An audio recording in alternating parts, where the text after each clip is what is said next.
Hi guys, welcome to Mathi vlog. இப்போ நம்ம வந்து புதினா சட்னி எப்படி செய்யலாம் தான் பார்க்க போகிறோம். அதுக்கு தேவையான பொருட்கள் பூண்டு, இஞ்சி, பச்சை மிளகாய், புளி, க்ளீன் பண்ணி வச்சுருக்க கொத்தமல்லி அண்ட் புதினா. இது எல்லாமே வந்து க்ளீன் பண்ணி வச்சுருக்கேன். ஒரு பேன் எடுத்துக்கணும். அந்த பேனில் வந்து தேவையான அளவு ஆயில் விட்டுக்கணும். ஆயில் போட்டுட்டு அதில் நம்ம ரெடி பண்ணி வச்சுருக்க பச்சை மிளகாய், பூண்டு, புளி, இஞ்சி இது எல்லாமே வந்து பச்சை வாசனை போகிற அளவுக்கு ஃப்ரை பண்ணிக்கணும் காய்ஸ்.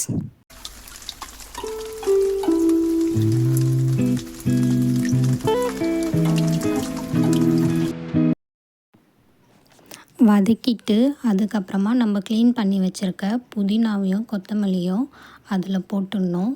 போட்டுட்டு அதுக்கப்புறம் நம்மளுக்கு தேவையான கல்லுப்பு போட்டிருக்கேன். நான் வந்து கல்லுப்பு எடுத்து தேவையான அளவு போட்டுக்கணும். போட்டுட்டு கொஞ்சம் மூடி வச்சிட்டதுக்கப்புறம் இந்தமாரி வந்துடும். உங்களுக்கு தண்ணி விட்டுருக்கோம். இந்த தண்ணியை வந்து நீங்கள் மிக்சியில் அரைக்கும் போது அந்த தண்ணியை யூஸ் பண்ணிக்கலாம் வேஸ்ட்டு பண்ணாமல். அப்புறம் ஒரு மிக்சி ஜாரில் போட்டு கிரைண்ட் பண்ணி எடுத்து வச்சுருக்கேன். ஃபைனலாக வந்து தாளிப்பு பார்க்கலாம். எண்ணெய் ஊற்றிட்டு கடுகு போட்டுட்டு அதில் 2 காஞ்ச மிளகாய் போட்டிருக்கேன் நான். அதுக்கப்புறம் கிரைண்ட் பண்ணி வச்சுருக்கேன் அந்த புதினாவை அதில் போட்டுட்டு அது நல்லா பச்சை வாசனை போகிற அளவுக்கு நம்ம வந்து வதக்கினோம் காய்ஸ். அந்த எண்ணெயிலே வந்து வதக்கிக்கணும். நீங்கள் வதக்கிட்ட அப்புறம் ஃபைனலாக ரெடி ஆகிடும் புதினா சட்னி. சூப்பராக இருந்துச்சு ஃப்ரெண்ட்ஸ். நீங்களும் ட்ரை பண்ணுங்கள். இந்த வீடியோ உங்களுக்கு பிடிச்சிருந்தா லைக் பண்ணுங்கள், கமெண்ட் பண்ணுங்கள், சப்ஸ்கிரைப் பண்ணுங்கள் ஃப்ரெண்ட்ஸ்.